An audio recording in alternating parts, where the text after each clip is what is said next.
레이스 위기 탈출 넘버 원. 자, 오늘의 특별 MC는 개그 콘서트의 히로인이죠. 박지선 씨, 반갑습니다.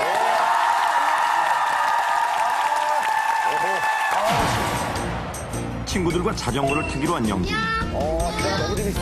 요즘 저도 진짜 많이 타거든요. 그래? 안전모델 물론 안전장비를 꼭 착용해야 한다는 걸 부모님께 누누이 들어왔지만 헬멧은 여간 답답한 게 아니었습니다.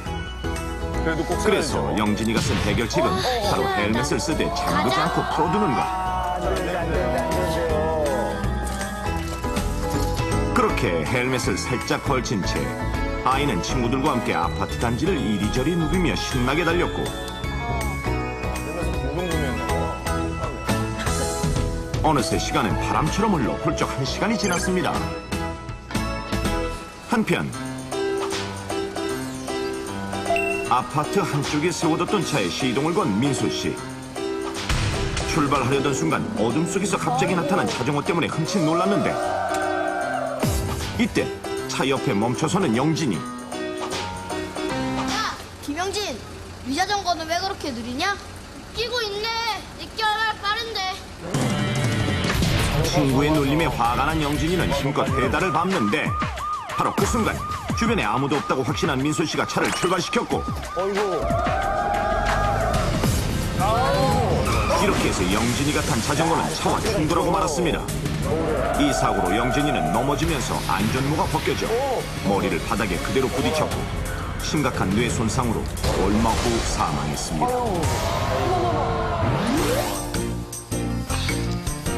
이번엔 60대 철우 씨의 일입니다.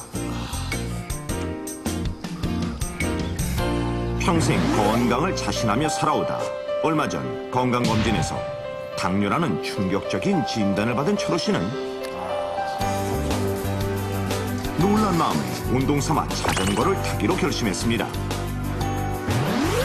그날도 퇴근 후 자전거를 끌고 집 근처 공원으로 나왔고 운동하는 인파 속에서 침침한 눈을 비벼가며 열심히 자전거를 타기 시작했습니다.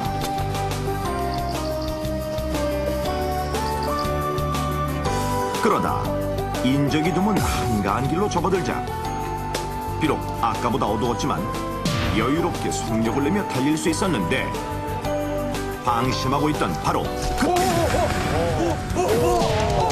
맞은편에서 인라인 스케이트를 타고 무섭게 역주행하던 사람과 부딪혔고 맞아, 야간에 타면 꼭 그 랜선 껴야 되거든요. 이 사고로 인라인 스케이트를 타던 상대는 무릎 부위가 심하게 찢어지고 팔목뼈가 골절됐으며 철우 씨는 골반이 골절되고 말았습니다. 이렇게 자전거를 타다가 큰 사고를 당한 영진이와 철우 씨.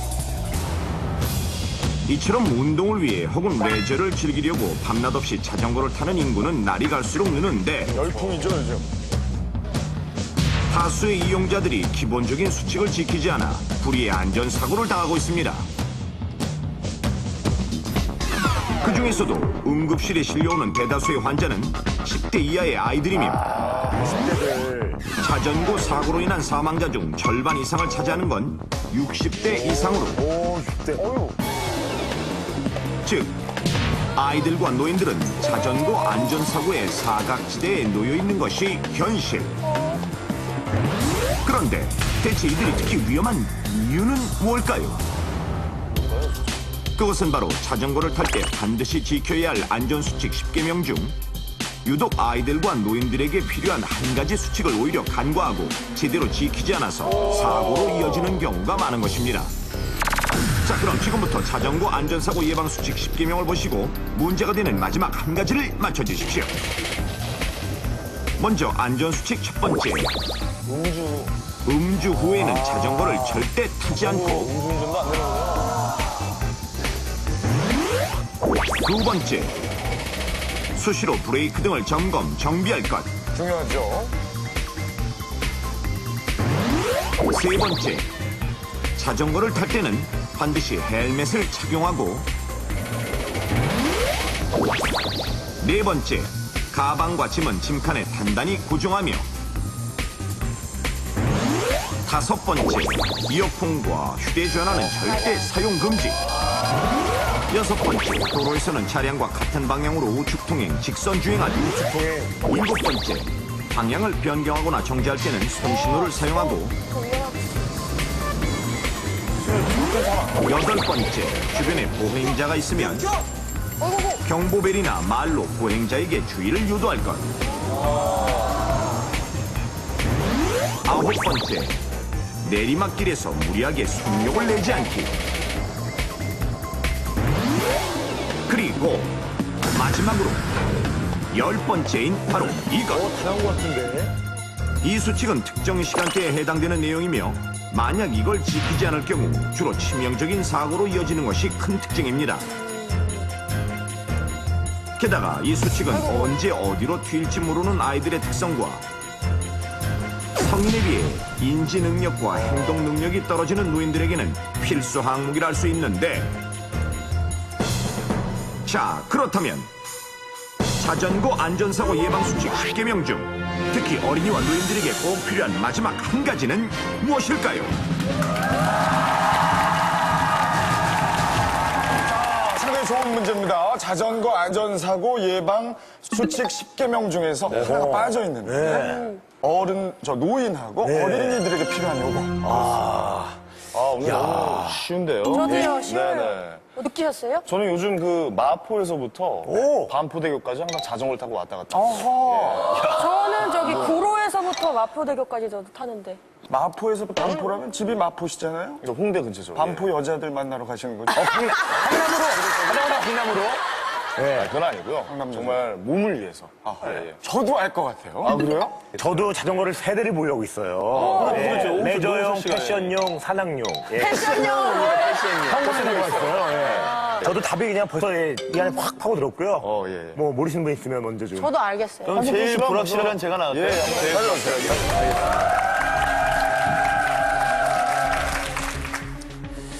사실 이게 자동차에도 해당되는 내용입니다. 근데 자전거 타는 것도 마찬가지인 것 같아요. 낮 시간에야 물론 뭐 자전거 타는 사람이 잘 눈에 띄지만 밤 시간에 자전거를 타려면 전조등이나 아니면 뭐 반사판이나 뭐 이런 걸 좀 여기저기 붙여놔서 조그만 불빛이라도 있으면 그 사람이 이게 아 저기 자전거 타는 사람이 있구나 이렇게 확 눈에 띄게. 그래서 정답은 야간 주행인데 전조등을 켜지 않았다.